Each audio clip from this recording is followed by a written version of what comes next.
안녕하세요. 저는 40대 기혼 여성입니다. 저는 제가 세상에서 제일 좋은 며느리는 아닐지 몰라도 그래도 제 나름대로 며느리돌이를 하기 위해 최선을 다했다고 생각했어요.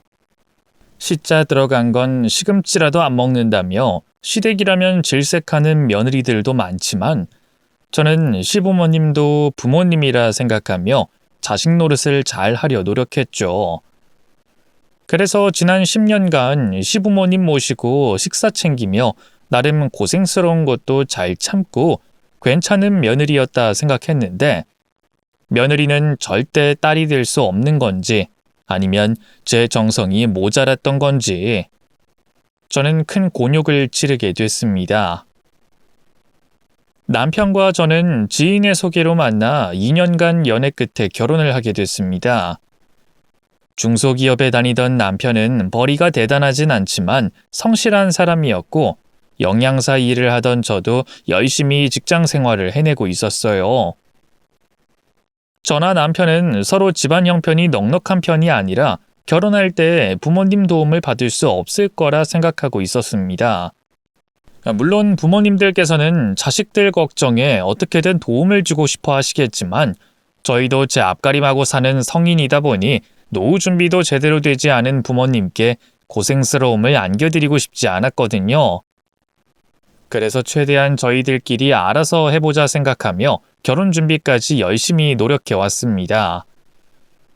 결혼이라는 것이 돈 없이 쉽게 할 수 있는 것은 아니지만 그래도 마음 먹으면 어떻게든 하게 되더라고요.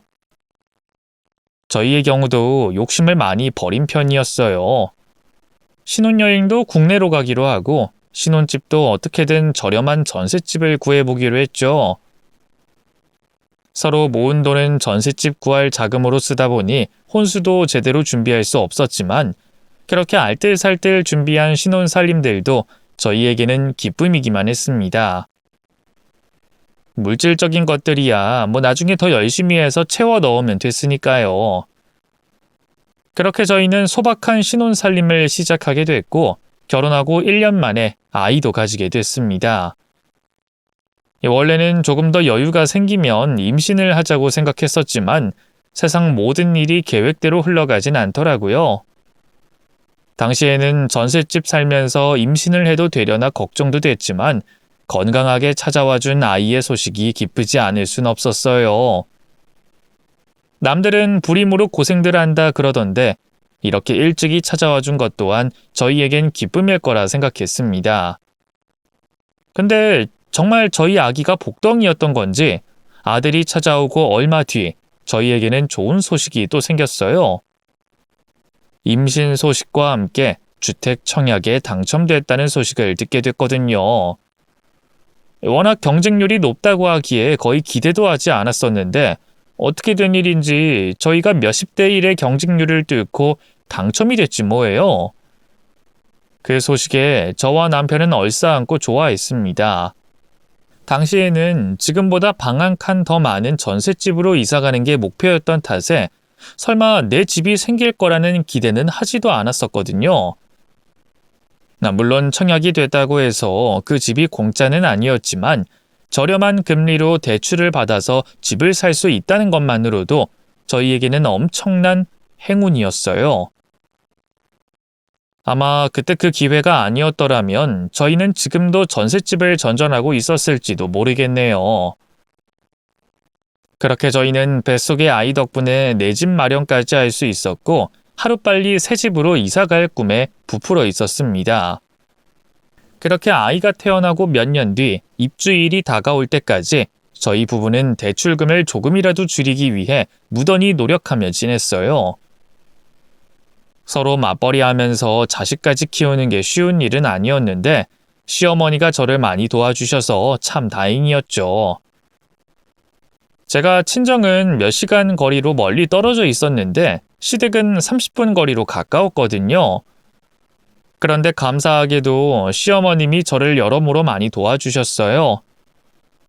제가 첫 아이 임신하고 몸조리할 때도 보양식이며 한약이며 지어다 주시고 아이도 봐주시고 육아도 도와주셨거든요. 누군가는 시어머니가 불편해서 도움받는 것도 꺼려질지 몰라도 친정어머니 도움받기 어려웠던 제게는 참 감사한 일이었습니다.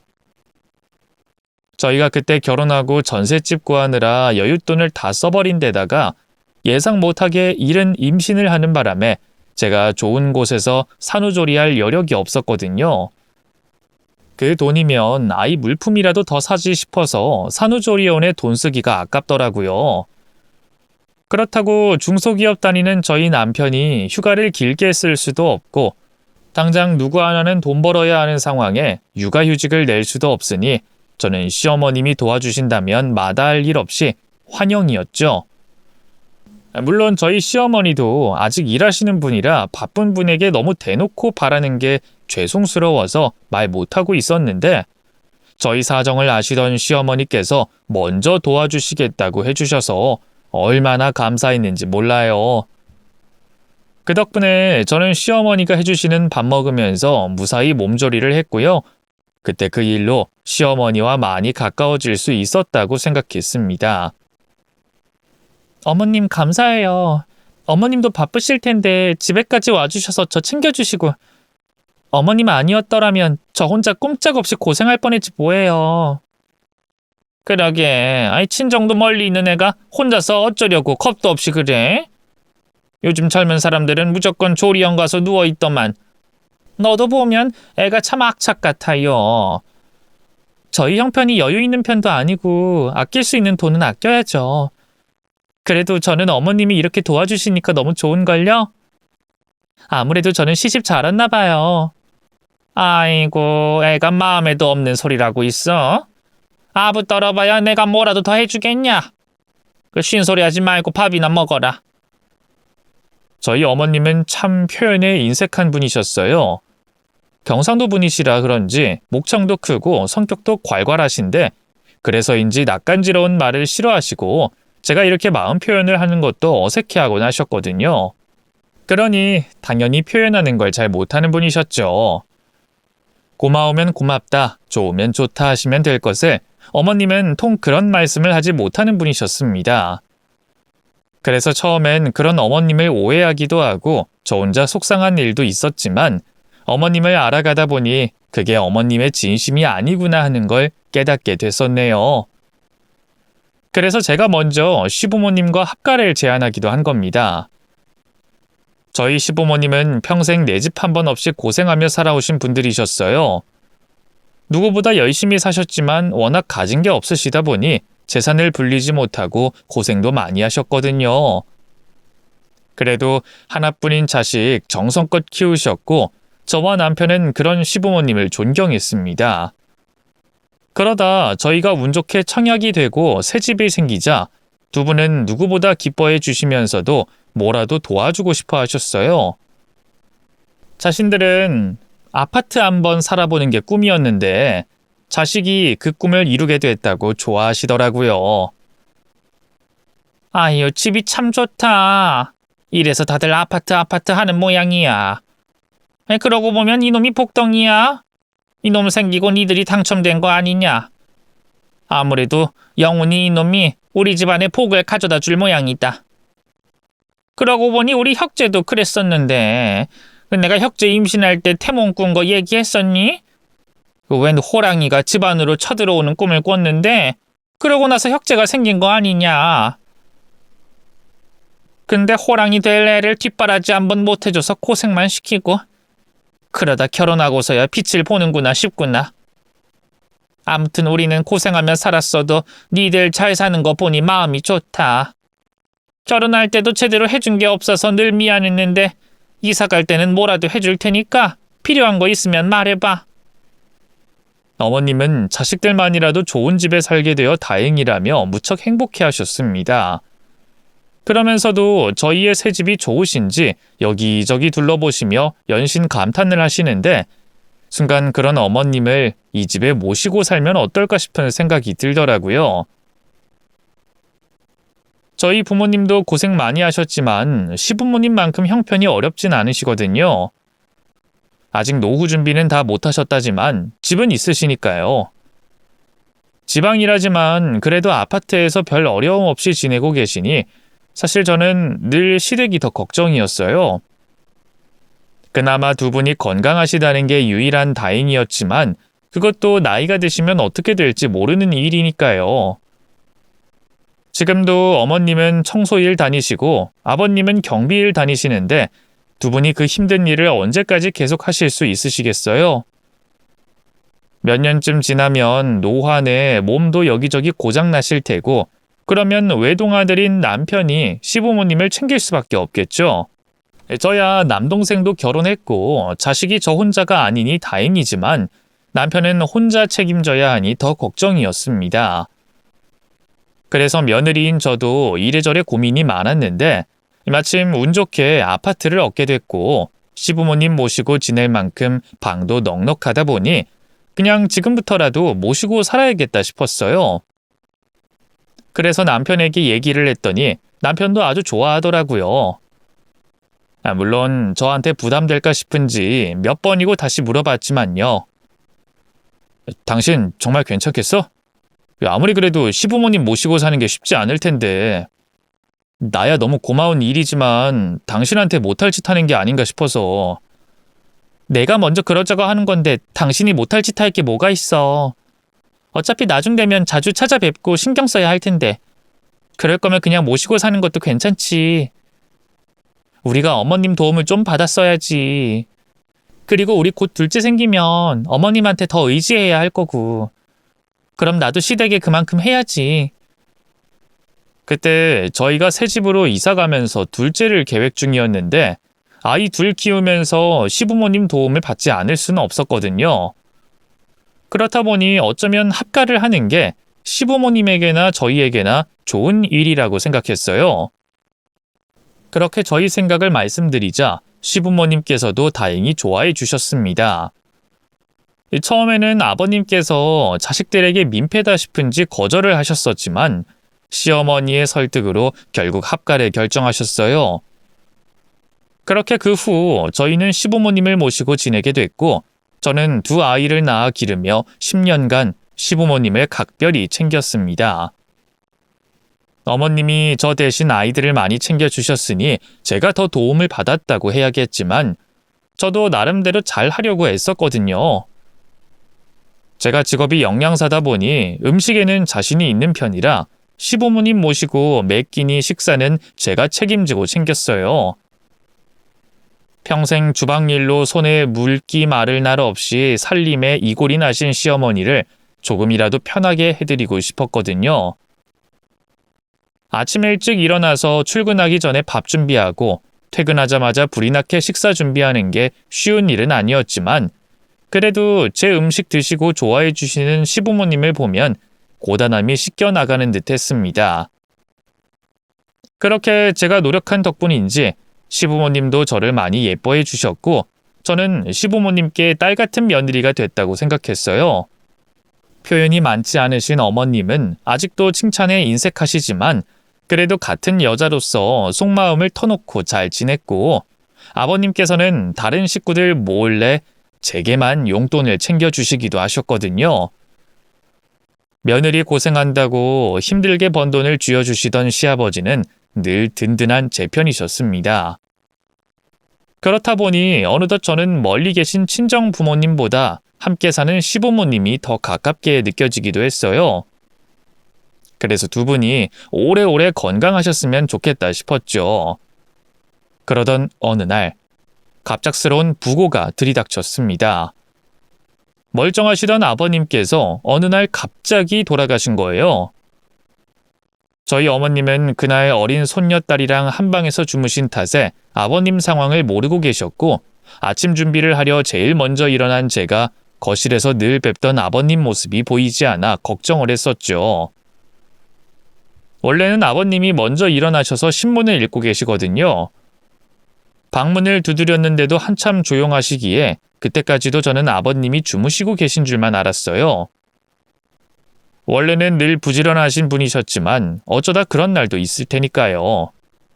그래서 결국 남편을 시켜 아버님을 깨워드리라 했더니 방으로 들어간 남편이 아버님이 일어나지 않으신다며 당황하며 절 부르는 겁니다.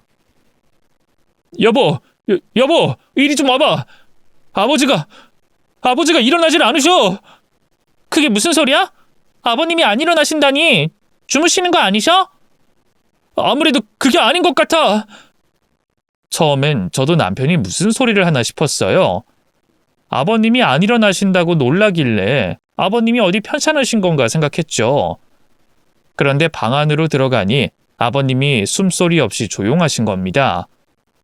그제서야 저는 아버님의 상황을 깨달았고 서둘러 119에 신고를 했어요. 그리고 그 사이 시어머니께서도 저희의 소란에 일어나셨고 남편은 어머님께 상황을 전했습니다. 엄마, 저 아버지가 숨을 안 쉬고 계세요. 뭐? 숨을 안 쉰다니? 왜? 아버지가 일어나질 않으세요. 그래서 지금 119에 신고를 했는데 이게 무슨 일인지 모르겠어요.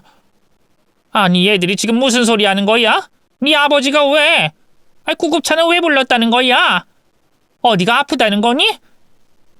어머님도 당황하셨는지 남편에게 몇 번이고 되물으셨어요.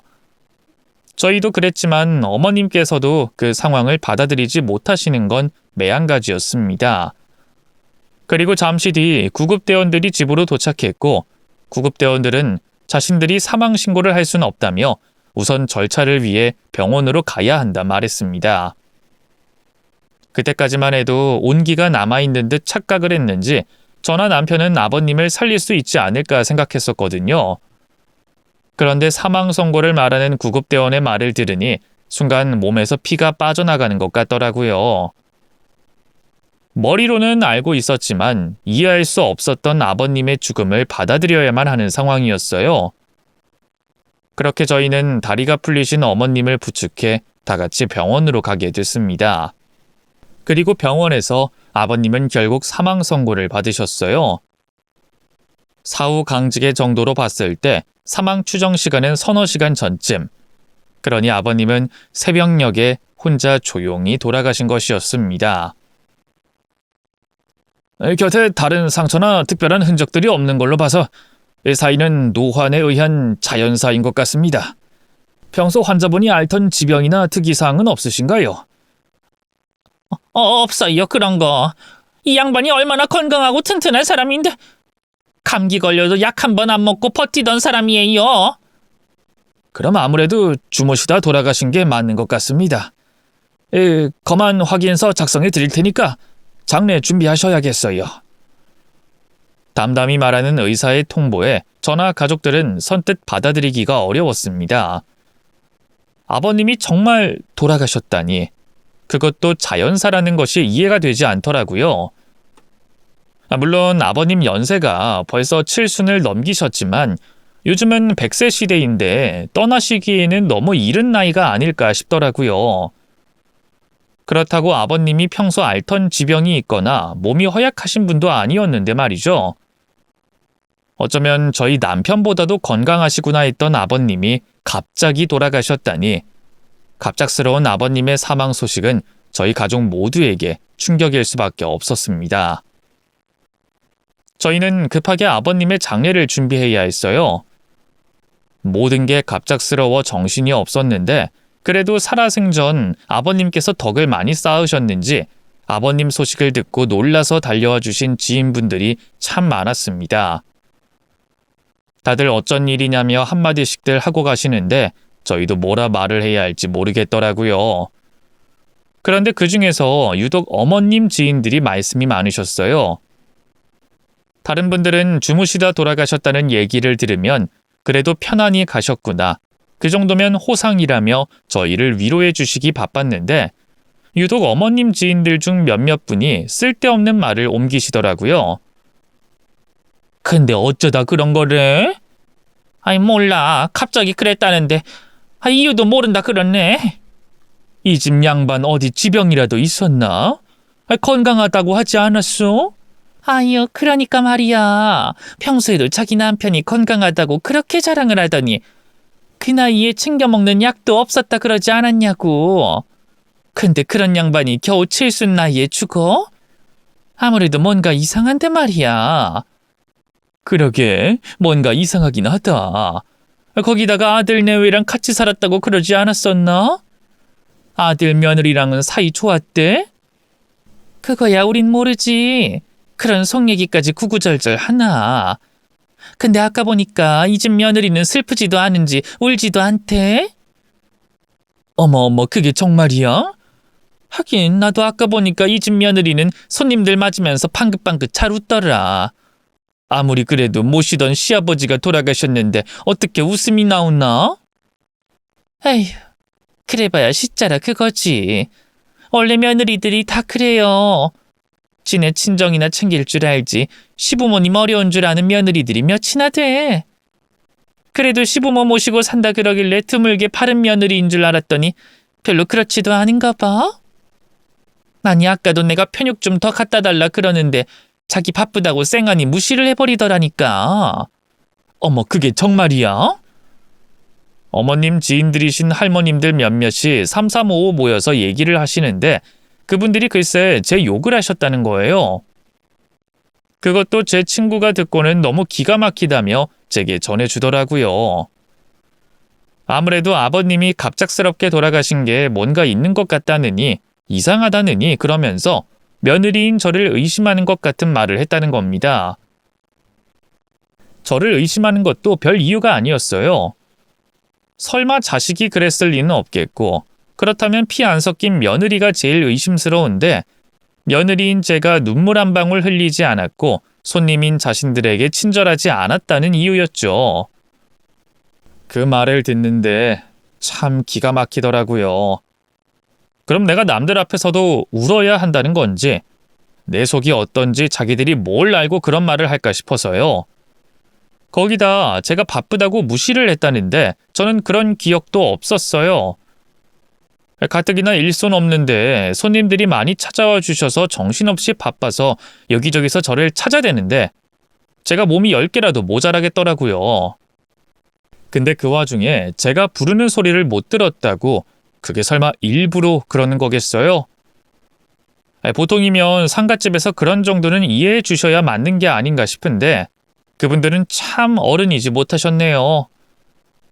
그분들이 저를 두고 의심을 하고 수근대며 그런 얘기를 했다는 걸 듣고 정말 기분이 나빴지만 그래도 시어머님 손님들이시니 참고 넘어가기로 했습니다.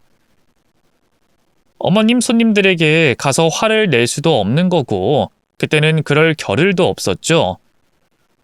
그냥 남일 떠들기 좋아하는 몇몇의 실언이라 생각하며 한 귀로 듣고 흘리려고 했는데 그런데 그런 말도 안 되는 얘기들이 저희 시어머니 귀에까지 들어갔던 모양입니다. 그래도 설마 어머님이 그런 말을 귀담아 들으실까 했는데 웬일인지 어머님께서 갑자기 저를 의심하기 시작하셨어요. 아무래도 제가 수상하다고 하시더라고요. 애미야, 그날 저 양반 누가 제일 먼저 발견했다고 그랬지? 일어나긴 네가 애비보다 먼저 일어났던 거 아니냐? 그날요? 그날 제가 밥 차리려고 나왔는데 아버님이 안 계시더라고요. 평소 같으면 제일 먼저 일어나셔서 신문 보고 계실 텐데 문 밖에 신문도 그대로 있고 아버님 기척도 안 느껴져서 뭔가 이상하다 싶었어요. 그때까진 저도 아버님이 주무시고 계신 줄 알고 그래서 마침 남편이 깼길래 아버님 좀 깨워드리라고 부탁했어요. 그 사이 저는 아침상 준비하고 있었고요. 근데 방에 들어간 남편이 아버님이 안 일어나신다고. 그러니까 제일 먼저 이상하다 생각한 건 너였다는 거지? 네, 이상하다고 생각하긴 했었어요. 아버님이 저희랑 사시면서 한 번도 그런 적이 없으셨잖아요. 10년 동안 늘 한결같던 분이셨는데 그날따라 그러시니까 뭔가 이상하긴 했죠. 근데 방문을 안 열어봤어? 아니면 열어보고 다시 닫은 건 아니고? 그렇다고 제가 어른 계시는 방문을 함부로 열기도 좀 그렇잖아요. 이상하다는 생각은 했지만 아버님도 연세가 있으시니까 그냥 피곤하시거나 어디가 편찮으셔서 못 일어나신 것만으로 생각했지 설마 돌아가셨다고는 생각 못했어요. 그래? 근데 나는 왜 자꾸 네가 수상하냐? 당시에는 나도 경황이 없어서 생각을 못했었는데 지금 와서 생각해보니까 네가 의심스럽다. 아니 그렇게 걱정이 됐으면 바로 들여다보던가 하지. 우리 아들 시켜서 그런 것도 그렇고. 그리고 바로 나를 부르던가 했었어야지. 너 그때 나한테 말도 안 했지 않니? 그건 그때 저도 워낙 경황이 없었어서 그랬죠. 그리고 제가 어머님 모시러 가기 전에 이미 어머님이 나와 계셨잖아요. 그렇다고 나를 부르기도 전에 신고부터 했니? 그게 맞아? 저는 아버님이 걱정돼서 그랬어요. 그럼 그런 상황에 119 먼저 생각나는 게 당연한 거 아닌가요? 네 행동이 아무래도 뭔가 수상하다. 네가 나한테 숨기는 게 있는 것 같아. 어머님, 지금 대체 무슨 말씀을 하시는 거예요? 설마 제가 아버님을 어떻게 하기라도 했다는 말씀이세요? 그래, 나는 네가 우리 남편한테 무슨 짓 한 게 아닌가 싶다. 사실 우리 중에 너 말고 의심할 만한 사람이 있니? 나는 우리 남편이 자연사라는 말이 믿어지지 않아. 뭘 잘못 먹지 않고서야 갑자기 죽다니. 그 양반 전날 저녁에 네가 해준 밥 말고 먹은 것도 없는데 건강하던 사람이 갑자기 이렇게 된 게 우연이라고 하긴 이상하지 않니? 너 솔직히 말해봐라. 내 남편 빨리 죽이려고 밥에 뭐 넣었지? 어머님은 끔찍하게도 제가 아버님을 해코지한 게 아니냐며 저를 의심하기 시작하셨습니다. 저도 아버님이 너무 갑자기 이렇게 되신 게 황망하고 받아들여지지 않지만 설마 다른 이유가 있을 거라고는 생각하지 않았어요. 근데 어머님은 아버님이 그냥 돌아가셨다고 믿고 싶지 않으신 건지 그 이유를 제게서 찾으려고 하시더라고요. 제가 시부모님 식사를 챙겼으니 혹시 거기 뭐라도 탄 게 아닌가 하고 말이죠. 당연히 말도 안 되는 소리였지만 어머님은 진지하셨습니다. 그리고 어머님은 당장이라도 저를 잡아 쳐넣을 기세로 저를 노려보시더라고요. 네가 우리 남편 저렇게 만든 거야. 그러지 않고서 그 건강하던 사람이 갑자기 왜 이렇게 돼? 어머님, 진심이세요? 정말로 제가 아버님을 어떻게 했다고 생각하시는 거예요? 어떻게 그런 말씀을 하세요? 제가 대체 뭘 잘못했다고 이러세요? 너는 알고 있었지? 그러니까 눈물 한 방울 안 흘리고 멀쩡하지.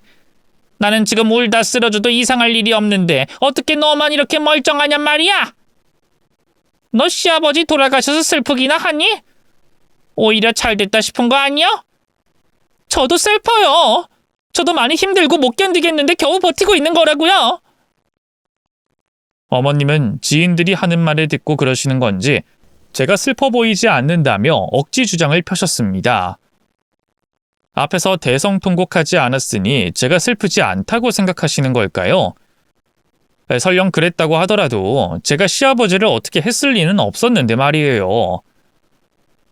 그동안 제가 어떻게 했는데 어머님이 어떻게 저를 두고 그런 말씀을 하실 수 있는 건지 저는 갑자기 매정하게 변해버린 시어머니가 도통 이해되지 않았습니다. 지금 상황이 이해할 수 없고 힘든 상황인 건 맞지만 그럴수록 한 집 살던 가족들끼리 더 서로 보듬어주고 믿어줘야 하는 게 아닌가 말이에요. 엄마, 정말 왜 그러세요? 갑자기 이 사람을 의심하다뇨? 이 사람이 아버지한테 무슨 짓을 한다 그러세요? 너라고 네 철을 다 알겠니? 10길 물속은 알아도 한 길 사람 속은 모른다 그랬어. 제가 그동안 우리 데리고 살면서 무슨 생각을 했을지 어떻게 알겠냐? 아무래도 안 되겠다. 난 네 아버지 부검해봐야겠다. 제가 밥에다가 약을 탔나 독을 탔나 내 눈으로 직접 확인해봐야겠다고. 어머님, 정말로 이렇게까지 하셔야겠어요? 정말 제가 범인이라고 확신하시냐고요? 그래요, 엄마. 아무리 그래도 이건 아니죠. 아니, 의심할 만한 사람을 의심해야지. 한 집에 있던 사람이 멀쩡하게 있다가 죽었는데 그럼 집안 식구들 중 범인이 있을 확률이 높은 거 아니냐? 그럼 의심한 사람이 쟤 말고 어딨어? 설마 내가 그랬겠니? 네가 그랬겠니? 의사도 자연사 같다고 하는데 대체 무슨 근거로 그런 소리를 하세요? 아버지 갑작스럽게 돌아가신 건 맞지만 연세 적지 않으시고요. 그 나이 때는 종종 이런 일 많다잖아요. 네 아버지가 보통 노인들이랑 같니?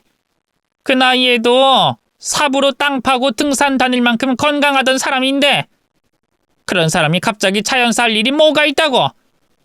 아무튼 나는 네 아버지 이대로 관에 못 넣는다. 무슨 일이 있었는지 확실히 확인해야겠어. 그리고 어머님은 정말로 아버님의 부검을 해야겠다고 억지를 부리셨습니다. 보통은 자식들이 부검하자 그래도 떠나신 분 편히 보내드리겠다고 부검하지 말자고 하신다던데 어머님은 돌아가신 아버님 몸에 칼 대는 게 무섭지도 않으신 건지 겨우 그런 의심 때문에 부검 얘기를 쉽게도 하시더라고요. 저는 제가 의심받는 게 기가 막혀서 더 하고 싶은 말도 없었어요. 거기서 제가 말리면 더 의심을 받을까 싶어서 아무 말 안 하게 되더라고요. 그래도 남편이 그건 아닌 것 같다며 시어머니를 회유하려 했지만 시어머니는 뭔가에 씌인 듯 끝까지 부검을 요청하셨습니다. 어머니 입에서 부검 얘기가 나오다니 아마도 주변에서 무슨 얘기를 듣고 저러는 게 아닌가 싶었어요. 그것도 그럴 게 이 어머님이 원래 귀가 굉장히 얇으시거든요. 성격이 급하고 다혈질인 데에 비해 귀가 얇다 보니 주변 얘기에 현혹이 잘 되고 말이 자주 바뀌는 분이셨습니다. 그래서 아버님과도 그런 문제로 자주 싸우셨고 남편과 저도 어머님의 그런 성격 때문에 고생이 많았었죠. 그래도 그동안에는 그래봐야 별것 아닌 것들로 고집을 부리시니 넘어갈 수 있었던 건데 이런 일이 터지니 별 이상한 얘기를 귀담아 들으시고 자식 같은 며느리를 벼랑으로 내모시는구나 싶더라고요. 어머님, 저한테 정말 이러시면 안 돼요. 제가 그동안 두 분을 어떻게 모셨는데요. 친정 부모님보다도 가깝게 생각하면서 지극정성으로 모시려고 했는데 어머님이 어떻게 저를 이런 식으로 의심할 수가 있으세요? 제가 아버님한테 그럴 이유가 뭐가 있다고요? 그래요, 엄마. 이 사람이 아버지한테 해끼칠 일을 뭐하러 하겠어요? 그거야 모르지. 10년 정도 데리고 살았더니 노인네들 모시고 살기 싫어졌을 수도 있고 이제 와서 분가하자고 하니 불쌍한 노인네들 내쫓기 민망해서 그런 건지도 모르지. 네 아버지 먼저 보내고 나까지 어떻게 해버리려고. 엄마! 무슨 그런 무서운 소리를 하세요? 애초에 합가 먼저 하자고 했던 것도 이 사람이고 이 사람이 여태껏 어머니 아버지 얼마나 정성으로 모셨는지 직접 겪으셨으면서 그래놓고 이제 와서 그런 얘기를 하세요? 그럼 엄마는 그동안 이 사람을 그런 식으로 생각하고 계셨던 거예요? 잘 지내시는 줄 알았더니 속으로 이 사람 그렇게 보고 계셨냐고요? 오늘 내일 마음 다른 게 인간이야. 화장실 들어갈 때 나올 때 심정 모르는 거라고. 얘가 처음부터 무슨 생각으로 그랬는지 내가 알게 뭐냐. 뉴스만 봐도 며느리가 시부모 해코지하고 자식들이 부모 해코지한다는데. 어머님이 저를 그렇게 의심하셨다는 얘기를 들으니 정말 하늘이 무너지는 기분이었습니다. 저는 그동안 나름대로 며느리 노릇 잘하려고 노력했고 잘해왔다고 생각했었는데 그래서 지난 10년간 시부모님 모시고 살면서 나도 이 집 자식이라 생각하고 시어머니에게도 딸 같은 며느리일 거라 생각했어요. 제가 힘들 때 위로해주고 도와주신 시부모님 은혜를 잊고 있지 않았거든요.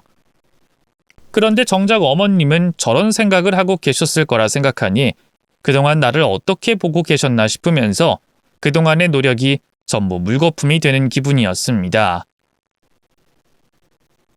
예, 어머님이 저를 어떻게 봐오셨나 이제 알겠네요.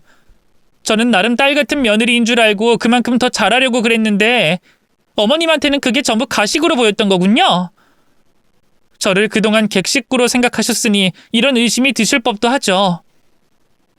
제가 왜 저러나 하면서 계속 의심하실 텐데. 그럼 어디 하고 싶은 대로 하세요. 아버님 몸에 칼 대는 게 기분 좋진 않지만 자식인 저희들보다야 배우자인 어머님 의견이 더 셀 수밖에 없죠. 어머님이 아버님 가시는 길에 이렇게까지 하셔야겠다는데 저희가 어떻게 말리겠어요? 그럼 어디 당장 부검해 보세요. 네가 그렇게 나오면 내가 못할 줄 알고. 이제 와서 뭐가 나올 게 없을까 봐 뻔뻔한 모양인데 세상이 네 생각처럼 호락호락하진 않을 게다. 그럼 어디 검사해보고 보자꾸나. 아니 당신까지 왜 그래 정말. 엄마 말리질 못할 망정 부추기고 있어? 엄마도 그만 좀 하세요. 뭔가 오해를 하신 것 같은데 대화로 풀자고요. 부검은 안 돼요. 당신은 어머님이 말씀하시는 거 못 들었어? 내가 의심스러우시다잖아. 곧 죽어도 확인하셔야겠다잖아. 이대로 결과 못 보면 죽을 때까지나 의심하실 텐데 그럴 거면 지금이라도 제대로 하는 게 맞지. 그래, 니들이 뜯어말려도 부검할 거니까 말리지 마라. 저도 남편과 아버님을 생각하면 그렇게까지 하고 싶진 않았지만 그렇다고 부검을 반대하면 시어머니가 끝까지 저를 의심할 것 같았어요. 그러자 시어머니는 옳다구나 하며 부검을 진행하셨죠. 결국 아버님께서는 장례도 제대로 치르지 못하고 부검을 하게 되셨고 저희들은 2주 동안 부검 결과를 기다릴 수밖에 없었습니다. 그동안 시어머니는 제가 무섭다며 친척 집에 가 계셨고 남편은 내내 제게 미안해 제 눈치를 보고 지내더라고요. 하지만 결백했던 저는 전혀 걱정할 게 없었어요. 차라리 제대로 진실이 밝혀지길 바랄 뿐이었죠. 그렇게 부검 결과가 나온 당일, 저희는 거의 보름 만에 어머님을 뵙게 됐습니다. 어머님은 여전히 저를 범인으로 생각하며 의외의 결과가 나올 거라 확신하고 계셨고, 저는 당연히 별다른 문제가 없을 거라 생각했습니다. 하지만 검사 결과는 충격적이게도 제가 예상한 것과 전혀 다른 결과였어요. 아무것도 나오지 않을 거라 생각했던 아버님의 몸에서 수면제 성분이 검출됐다고 하는 거였죠. 그리고 그걸 확인하신 어머님은 또다시 저를 범인으로 몰아가셨습니다. 이거 봐라. 여기 수면제 성분이 나왔다고 하지 않아? 네가 내 남편 밥에 수면제 탄 거지. 내 남편 죽이고 나까지 쫓아내려고? 내가 그럴 줄 알았지. 얘가 전부 꾸민 짓이야. 내 말이 맞았잖냐? 인연, 내가 너를 그냥 둘 줄 알아? 그리고 어머님은 냅다 제 머리채를 잡아채셨고 그 순간 저는 큰 충격에 그대로 기절해 쓰러지고 말았습니다. 그리고 반나절 만에 겨우 정신을 차린 저는 웬 병원 침대 위였어요.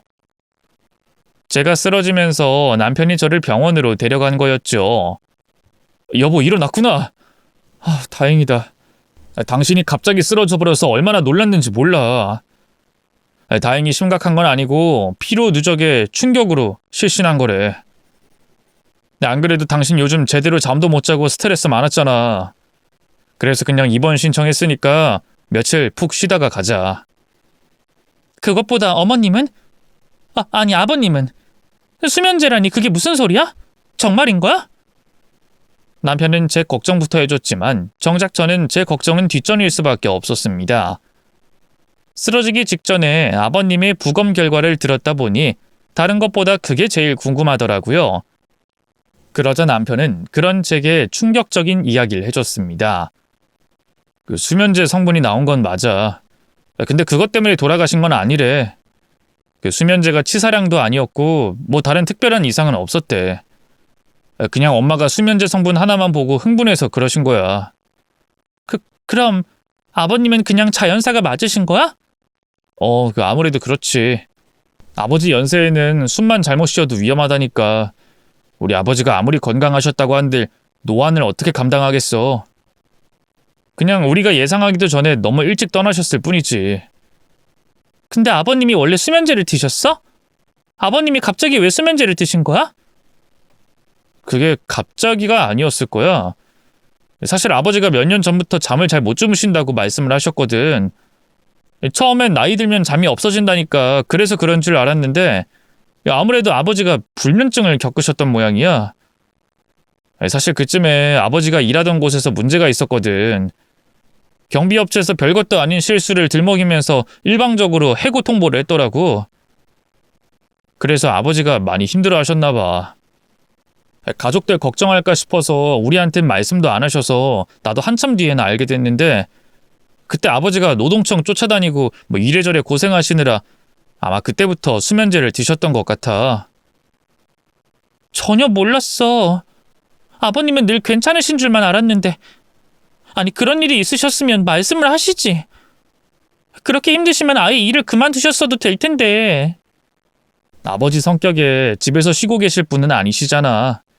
자기가 일을 안 하시면 쓸모가 없다고 생각하시는 분이시니까. 그렇다 보니 식구들한테 말도 못하고 혼자 소갈이 하셨던 거겠지. 그나마 아들인 나한테는 슬쩍 얘기를 하셨던 건데 당시엔 나도 먹고 사는 게 바빠서 아버지를 제대로 챙겨드리지 못했어. 내가 그때 세심하게 챙겼더라면 아버지가 혼자 고생하시지는 않으셨을 텐데. 이제 와서 그게 너무 후회스러워. 아버님이 그만큼 힘들어하신 줄 몰랐던 저희는 뒤늦게 후회를 할 수밖에 없었습니다.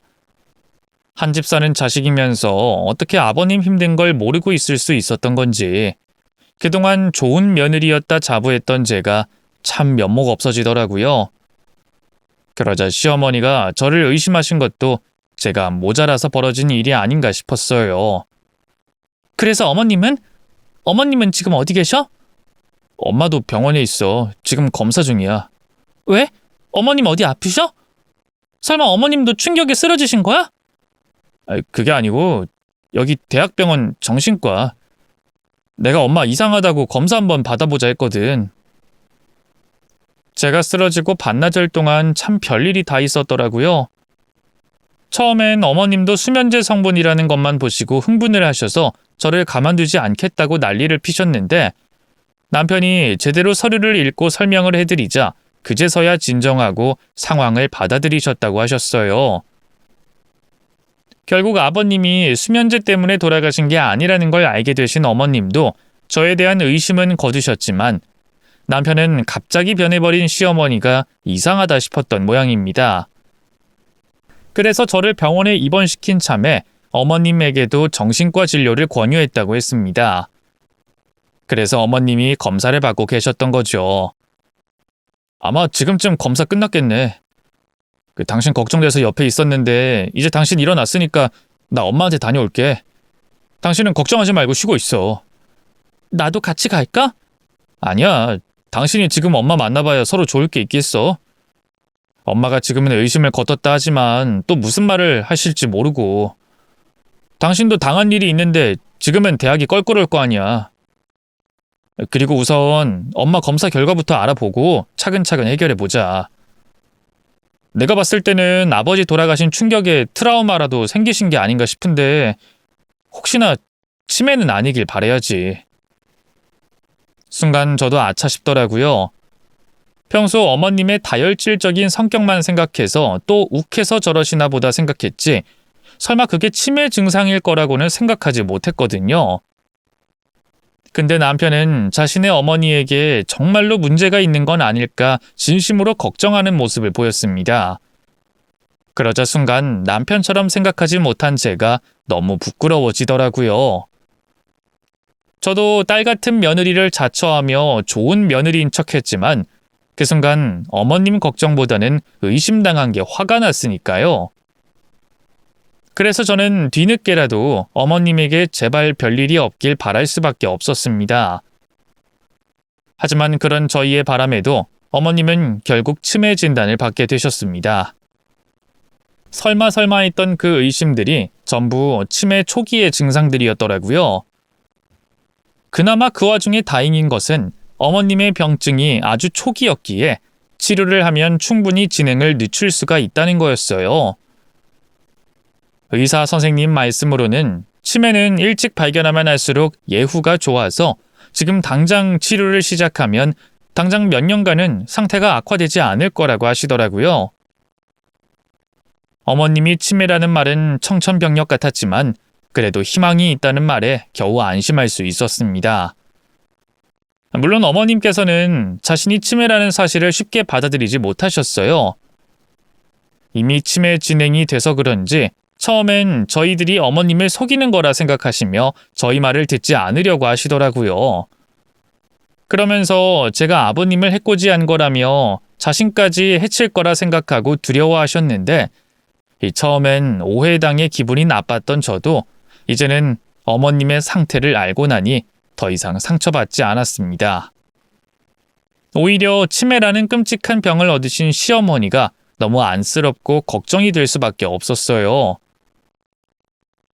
아버님이 안 계신 와중에 어머님이 얼마나 힘드실까 싶더라고요. 이럴 줄 알았으면 진작 검사부터 받아보는 거였는데 자식인 저희가 무신경한 바람에 일이 꼬여 자책하게 되더라고요. 그렇게 저는 남편과 함께 어머님의 치료를 위해 백방으로 뛰어다니며 어머님을 챙겼고 다행히 어머님은 치료를 열심히 받으셨어요. 그리고 몇 달 만에 증상이 많이 완화되셨습니다. 하루 멀다 하고 의심하시고 불안해하시던 어머님이 이제는 깨끗한 정신으로 저를 제대로 마주해 주시더라고요. 그리고 그제서야 저희는 시아버지를 제대로 보내드릴 수 있었고 저도 어머님에게 사과를 듣게 됐습니다. 내가 미안하다, 애미야. 이래서 늙으면 죽어야 한다는 건데 내가 노망이 들어가지고 죄 없는 널 갖다가 그런 소리라고 추태를 부렸구나. 네가 여태 얼마나 고생하고 우리한테 잘했는지 누구보다 내가 아는데 내가 어쩌자고 너를 의심했을까 모르겠다. 내가 너무 미안하다. 괜찮아요, 어머님. 어머님이 일부러 그러신 거 아니라는 거 이젠 아는데요. 원래 그래서 치매라는 게 무서운 거라잖아요. 그래도 덕분에 일찍 발견해서 다행이라는 생각도 들어요. 저희가 어머님 상태 모르고 그냥 싸우고 끝냈으면 지금 어쩔 뻔했을까요? 그래, 나도 그게 참 고맙다.